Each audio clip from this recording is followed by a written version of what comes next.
So, Linz, I was made to be a girl daddy. Your daddy. And it's one of the best times that I've had in my life. From the moment we knew you, I was thinking of all the things that I could do with you. I loved playing Legos with you, letting you do my hair, teaching you how to fix stuff, waiting in line at the Gershwin Theater 3 nights in a row to get Jessica Vaughn's autograph, and watching Disney movies again and again. But really, I loved it. I'd even listen to the High School Musical soundtracks. Do they call them soundtracks anymore? Songs. At work, so I knew the lyrics and could sing along with you.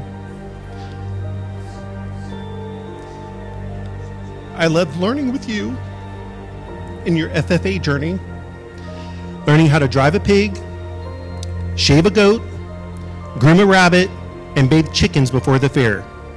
Now let me just tell you, those chickens looked impeccable.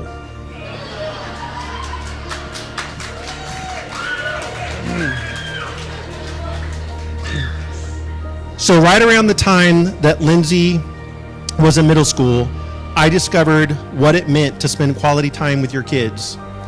It was God's plan of sowing and reaping. You had to sow or invest a quantity of time to reap the quality time. I recall this one time where she was dealing with something at school, but she wasn't opening up. We were preparing an old metal shed to be her chicken coop. I had asked her a few questions about school and got the typical one-word responses. I wanted so much to demand that she opened up to me. After all, I'm her dad. But that's not how Lindsay rolled at the time. Instead, I had to let the awkward silence, the camaraderie of working together, and the investment of time play out so that she felt comfortable opening up to me. I learned about the value of patience and bonding with Lindsay. From that moment on, I knew that I had to invest more time with Lindsay to strengthen our bond, one that I would not trade.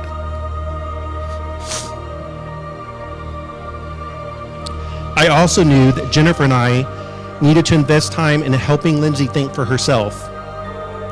We raised you to own your own faith and not lean on ours. That's why it warmed my heart that one time at a sleepover with your friends, you were able to share about the true meaning of Easter and how it was part of the covenant relationship we have with God.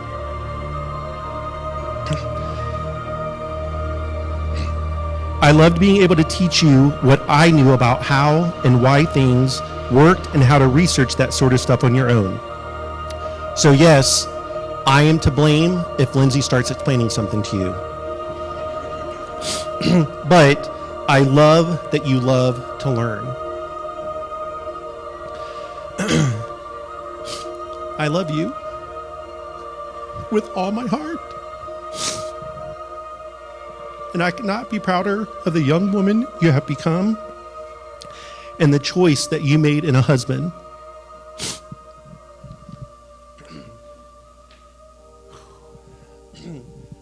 Now enter Sam.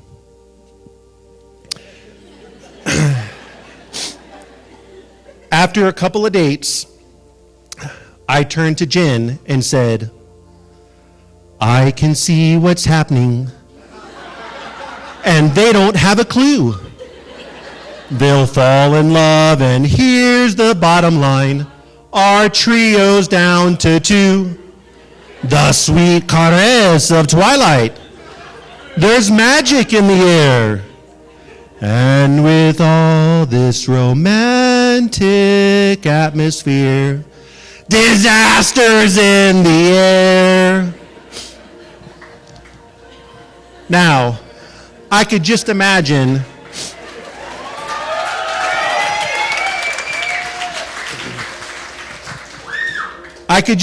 what Sam was thinking and telling Lindsay on their dates.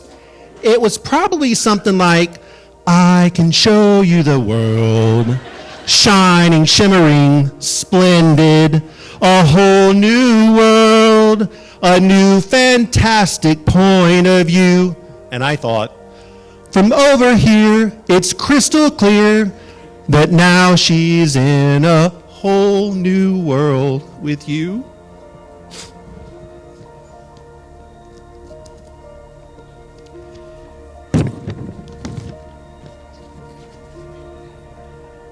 And then Sam, in alignment with Genesis 2:23, y'all can look it up later.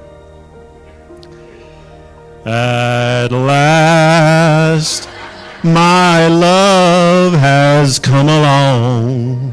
My lonely days are over, and life is like a song.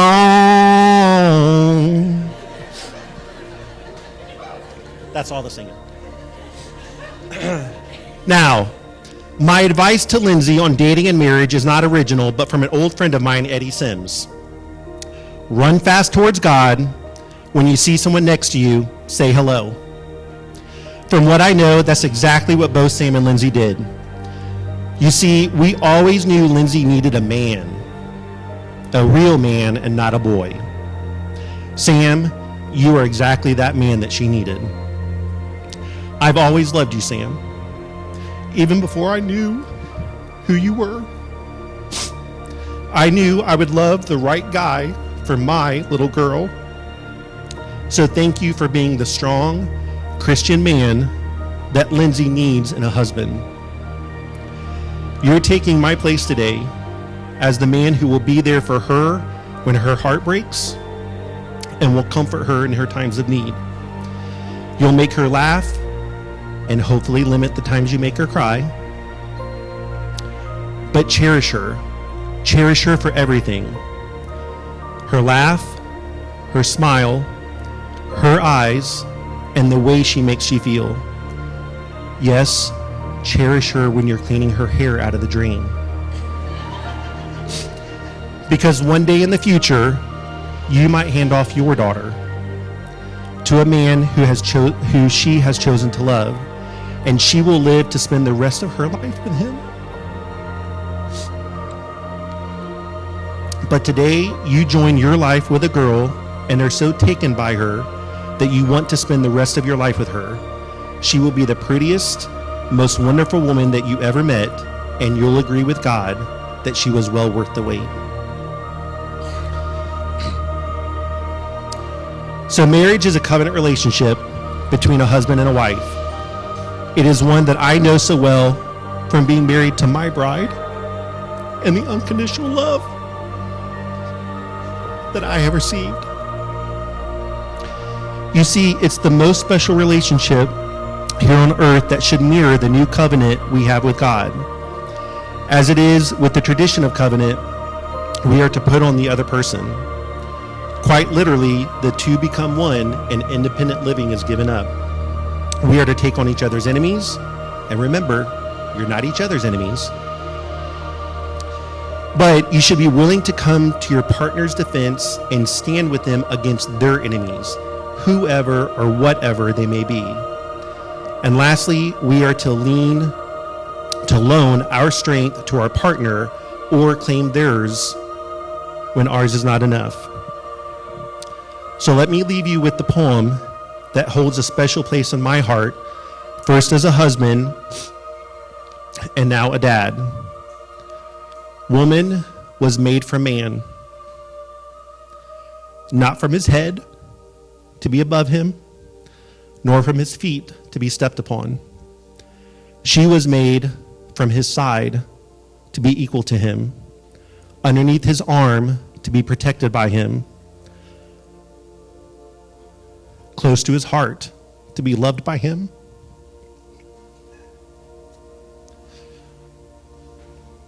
So everyone, please raise your glass